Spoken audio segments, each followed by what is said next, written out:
শিক্ষকের না ইষ্টে টান, কে জাগাবে ছাত্র প্রাণ? থাকলে ছাত্রের ইষ্টে টান, তবেই জাগে করার প্রাণ। তাহলে এই শিক্ষকের যদি ইষ্টে টান না থাকে, সে শিক্ষা আমাকে মানুষ তৈরি করবে না, ওই শ্রী ঘরে পাঠাবে। বর্তমান যুগের বর্তমান বড় বড় যে সমস্ত মন্ত্রীমহল সব কিন্তু শ্রী ঘরে যাচ্ছে এই শিক্ষা লাভ করে, কারণ ওই ইষ্ট নেই মাথায়।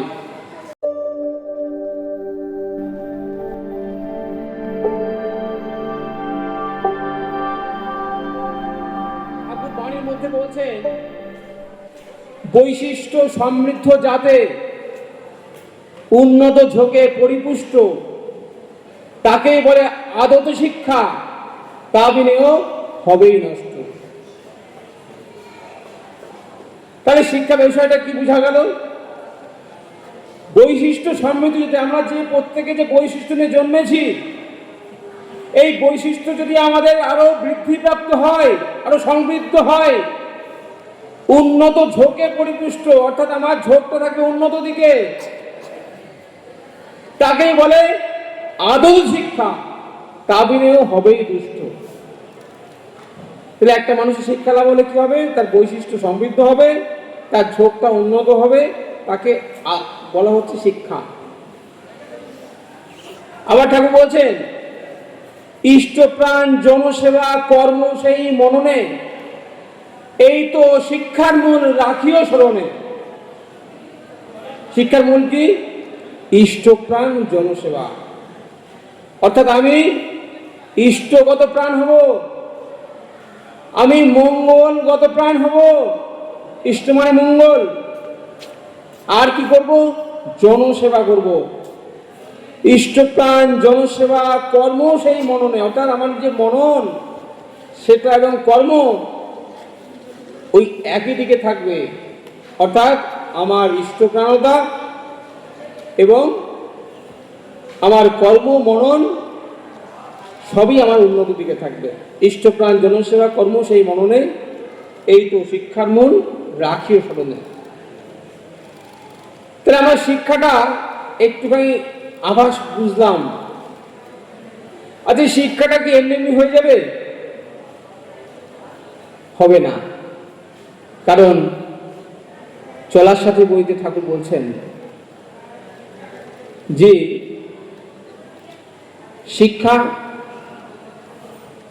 শিক্ষার মধ্যেই লুকিয়ে আছে আদর্শ। শিক্ষার মধ্যে কি আছে? আদর্শ আছে। আর আদর্শের মধ্যে আছে অনুভূতি, শ্রদ্ধা, প্রশ্ন, সঙ্গ, সেবা, ব্যবহার, উপাসনা। ভাবতে হবে, এমনি কিন্তু সহজ জিনিস নয়। শিক্ষার মধ্যে ঠাকুর বলছেন যে আদর্শ আছে। এই আদর্শের মধ্যে কি আছে? অনুভূতি, শ্রদ্ধা, প্রশ্ন, সঙ্গ, সেবা, ব্যবহার, উপাসনা।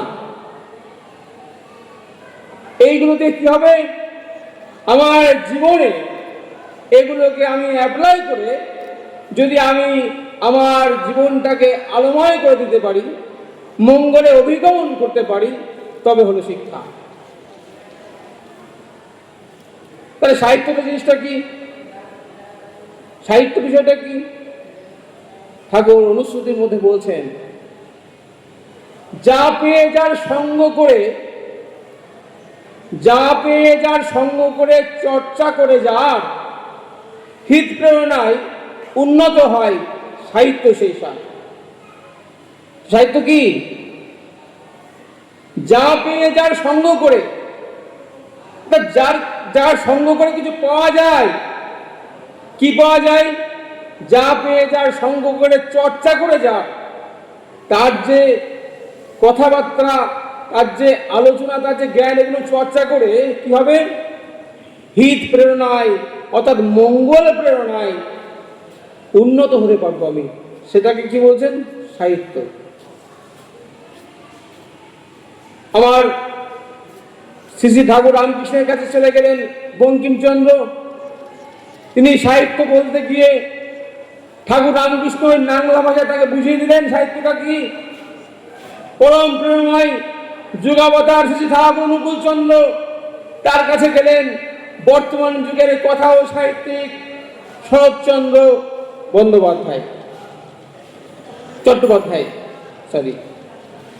তিনি গিয়ে ঠাকুরের কাছে যখন সাহিত্য পড়লেন, ঠাকুর বলছেন যে আপনার সাহিত্যগুলো খুব ভালো, কিন্তু সব কিছুর মধ্যেই কিন্তু একটা দুঃখ, বেদনা, একটা শোক সব কিছুর মধ্যে একটা লুকিয়ে আছে। এতে কিন্তু দেশের কোনো মঙ্গল হবে না। তাই মঙ্গল যদি করতে হয় তাহলে এর মধ্যে আনতে হবে আপনার এই সাহিত্যের মধ্যে মঙ্গল আনতে হবে, অর্থাৎ আনন্দ আনতে হবে। এর মধ্যে ওই বেদনাটাকে আনন্দে পরিণত হবে। তারপরেই কিন্তু ওই বিপ্রদাস তিনি লিখেছিলেন। তারপরের থেকে যা সাহিত্য তিনি দেবদাস লিখেছিলেন সেগুলো কিন্তু সবই কিন্তু মঙ্গলে আমরা অভিগমন করেছি। আবার এই সাহিত্য সম্পর্কে ঠাকুর চলার সাথীর মধ্যে বলছেন, খুব ভালো করে শুনবেন। চলার সাথী গ্রন্থে ঠাকুর বলছেন, যার অধিগমনে সঙ্গ বা আলোচনায় মানুষ মঙ্গলে উন্নীত এবং অধিষ্ঠিত হয় তাকেই সাহিত্য বলা যেতে পারে।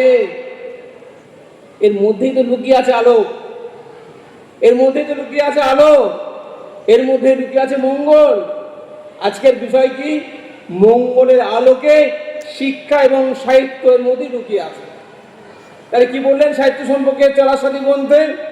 তিনি বললেন যে যার অধিগমনে সঙ্গে এবং আলোচনার সঙ্গে বা আলোচনায় মানুষ মঙ্গলে উন্নীত এবং অধিষ্ঠিত এবং অভিগমন করে সেটাকেই সাহিত্য বলা যেতে পারে। তার জন্য বর্তমান যুগ পুরুষোত্তম কি দিলেন?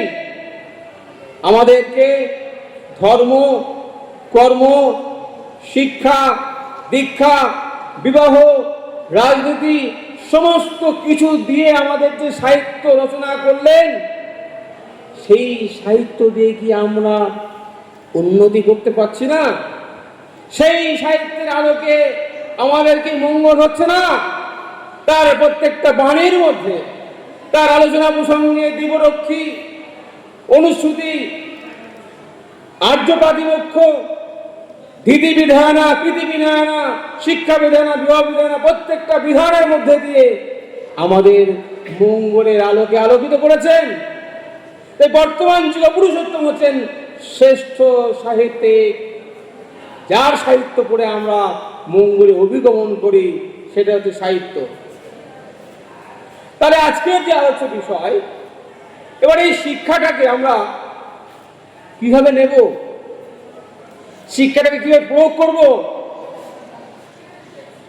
শিক্ষাটা কারা দেবেন, শিক্ষাটা কেমন হবে? ঠাকুর খুব সুন্দর বাণীর মধ্যে দিয়ে বলছেন, লেখাপড়ায় দর হলে শিক্ষা তারে কয় না, অভ্যাস ব্যবহার সহজ জ্ঞান না হলে শিক্ষা হয় না। আমার ডিগ্রি আছে, মাস্টার ডিগ্রি, অভ্যাস আর ব্যবহারের সঙ্গতি নাই। ঠাকুর বললেন, অভ্যাস আর ব্যবহারের সঙ্গতি যার যেমনই, লেখাপড়া যায় না জানুক, শিক্ষা কিন্তু তার তেমনই। তাহলে শিক্ষাটা কি? অভ্যাস ব্যবহার ভালো যত, শিক্ষাও তার জানিস তত। তাহলে এই অভ্যাস এবং ব্যবহারের সঙ্গতি যার যেমন, তার তেমন শিক্ষা। ঠাকুর অনুকূল চন্দ্রের বাণী পড়ে, তার সাহিত্য পড়ে আমার অভ্যাস এবং ব্যবহারের যেমন সঙ্গতি হয়েছে, আমার শিক্ষাটা কিন্তু তেমনই হয়েছে। কি করে বুঝবো? ভাব এবং কর্ম দেখেই বোঝা যায়। আজকে পড়া হচ্ছে নিষ্ঠার রকমকে ভেবে ফেলতে পারা যায়। এই ভাব এবং কর্ম দিয়েই কিন্তু আমার যোগ্যতা কতটুকু। ঠাকুর কি বলছেন? লেখাপড়া জানারই দরকার নেই, অভ্যাস ব্যবহার ভালো যত, শিক্ষাও তার জানিস তত। কে শেখাবে? শিক্ষক।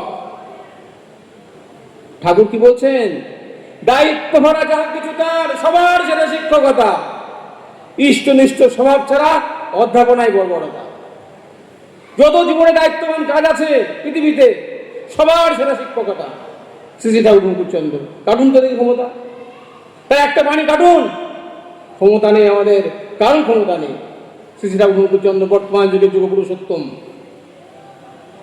তার দায়িত্ববেলা যার কিছু, তার সবার সেরা শিক্ষকতা। ইষ্টনিষ্ঠ স্বভাব দরকার।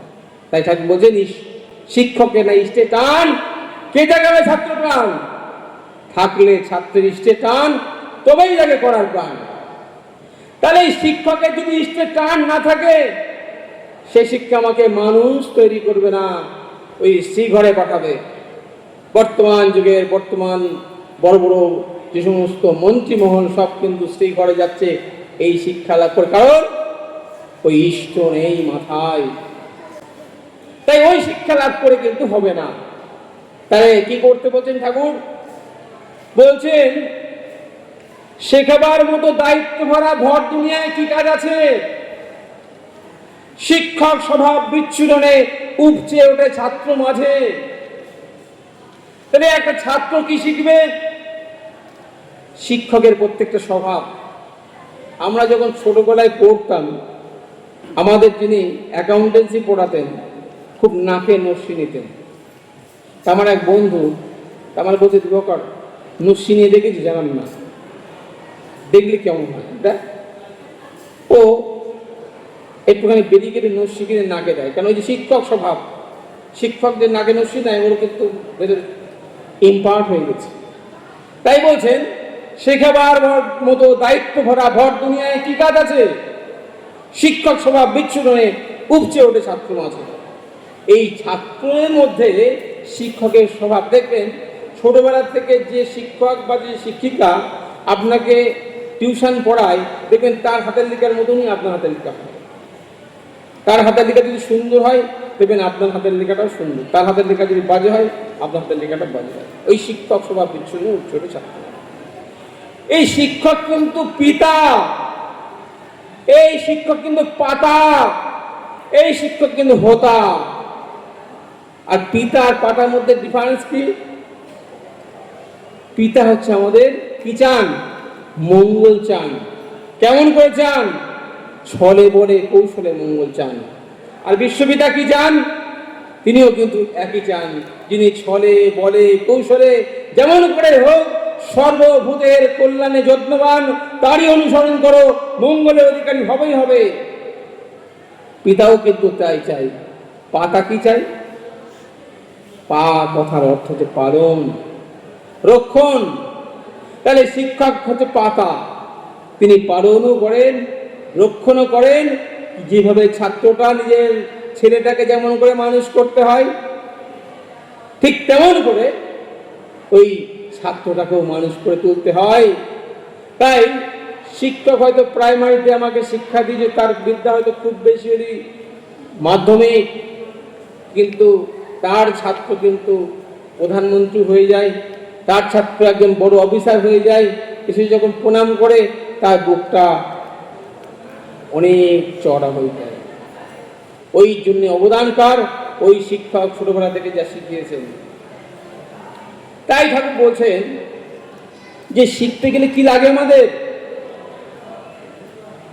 একটু সময় লাগলেও একটুখানি বুঝে যান কি লাগে। ঠাকুর কি বলছেন? বলছেন ঠাকুর যে আচরণে তোমার নেই, শিখতে যাচ্ছ কি? শ্রদ্ধা, প্রশ্ন, সঙ্গ, সেবায় শিক্ষা ছাড়া সব নাকি। তাহলে কি বলছেন? যে আমার শিখতে গেলে কি করতে হবে? শ্রদ্ধা, প্রশ্ন, সঙ্গ, সেবা। এই শ্রদ্ধা, প্রশ্ন, সঙ্গ, সেবা ছাড়া শিক্ষা কি বলছেন? নেকি। তাই আচরণে না।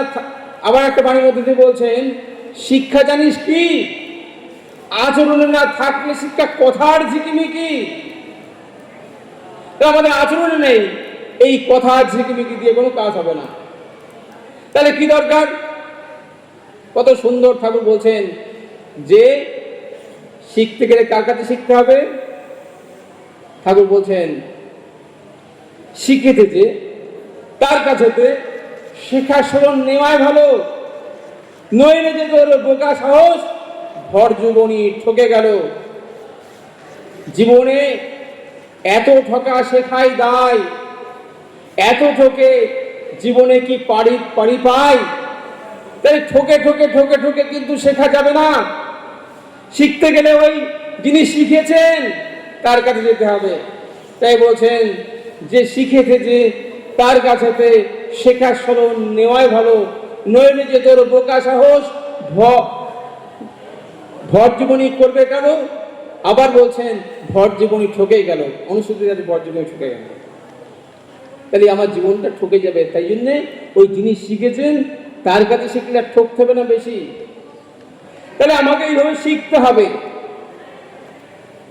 আমার ডিগ্রি আছে অনেক বেশি, তা থেকে কি হবে? উপাধি দেখে শিক্ষার বিচার করতে গেলেই ঠকবি। অভ্যাস এবং ব্যবহারের সঙ্গতি ছাড়া শিক্ষা জানলি সেখানে নেই। এই উপাধি অনেক বেশি বলেই আপনি ভাবছেন যে বিশাল কিছু শিখেছে, নয়, কিছু শেখেনি, স্কুলে যায়নি, কিন্তু তার শিক্ষা আছে।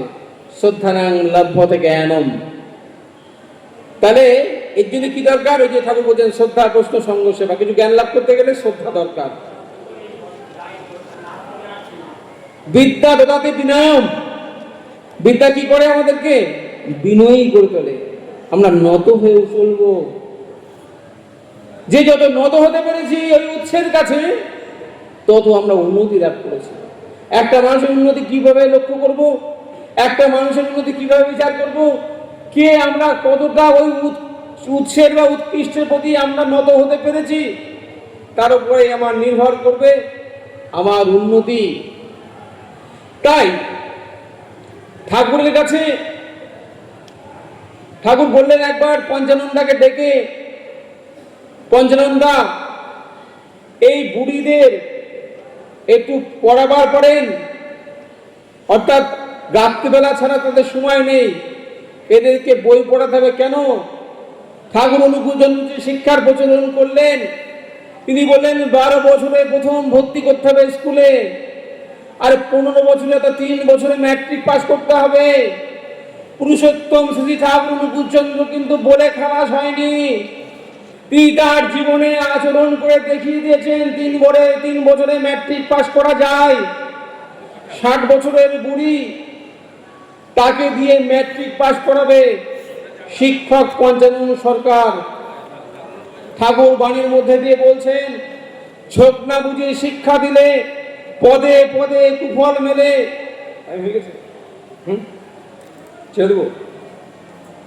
ঝোঁক না বুঝে শিক্ষা দিলে পদে পদে কুফল মেলে। তাহলে আমি একটা ছেলেকে শেখাচ্ছি a plus b whole square is equal to a square plus 2b plus b square, সে কোনোদিনও বই পড়ে না। সে কি করে? এর গাছের আম ছেড়ে ওর কুল গাছে লাঠি ছোড়ে, ওর টালি ভাঙে। তাকে কিভাবে শেখাবো? a plus b whole square হবে না। ওকে অঙ্ক শেখাতে গেলে বলতে হবে দেখ 2টো আম আর 4টে আম কটারে, ও টক করে বলে দেবে 6টা আম।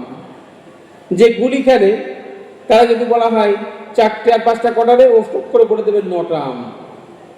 কিন্তু ওরা যদি বোঝান যে 2 আর 4 কত, ও কিন্তু বলতে পারবে না।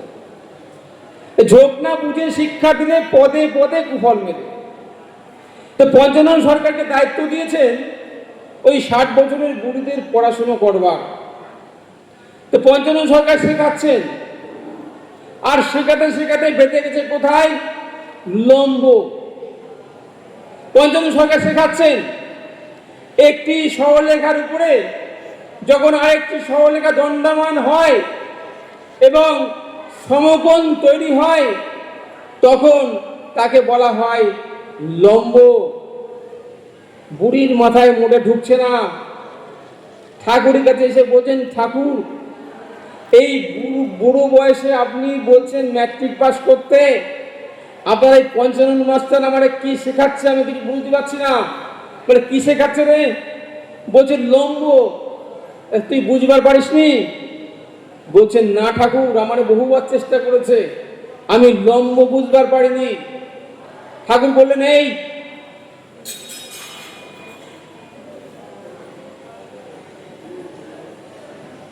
ঠাকুর বলছেন এই তুই মশলা বাটেছিস?